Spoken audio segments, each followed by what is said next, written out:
Oke, Mbak Dian, kalau misalnya sampai di tahap yang akhirnya ternyata fetis ini mengganggu, gitu. Ya.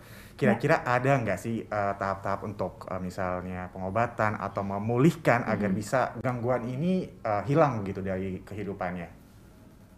Jadi sebetulnya si fetis ini dia menyadari dulu atau enggak gitu kan ya, Mhm. apakah di perilakunya menyimpang atau tidak.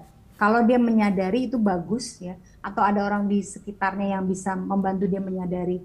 Jadi dia secara sosial dia jadi kurang bisa berkomunikasi ya, pemikirannya hanya kepada bagaimana caranya supaya hasrat seksualnya terpenuhi dari gambar-gambar yang dia posting atau dari gambar orang lain gitu ya. Mhm. Eh, Akui dulu gitu ya. Jadi aware dulu dengan apa yang terjadi pada dirinya gitu. Kalau ternyata saya memang memiliki gejala-gejala perilaku seksual yang menyimpang, maka saya harus segera pergi ke konselor gitu. Mhm.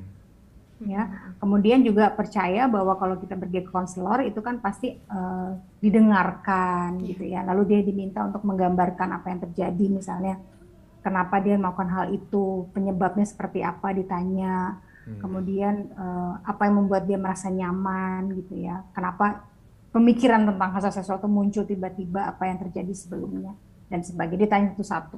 Mhm. Jadi karena kalau misalnya kita bicara gangguan fetisisme ini kan ini terkait juga dengan gangguan yang lain, jadi dia biasanya beriringan juga dengan dia punya gangguan kecemasan gitu ya, dia merasa cemas kalau nggak mendapatkan gambar-gambar yang dia harapkan gitu ya di Twitter misalnya, Mhm. atau tidak mendapatkan benda non genital yang dia harapkan, itu juga pasti dia akan mengalami kecemasan. Nah sebetulnya cemasnya dia itu harus segera di apa ya dikontrol gitu ya, Mhm. supaya tidak mengalami kondisi stres yang berlebihan ya atau berkepanjangan sehingga menimbulkan depresi.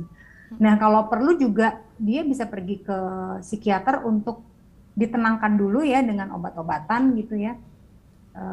Dan diterapi juga oleh kita yang sebagai psikolog, lebih kepada terapi kognitif gitu ya. Mhm. Lalu konseling ya, biasanya konseling dengan dirinya, kalau dia udah punya pasangan berarti konseling dengan pasangannya juga gitu Mhm. ya.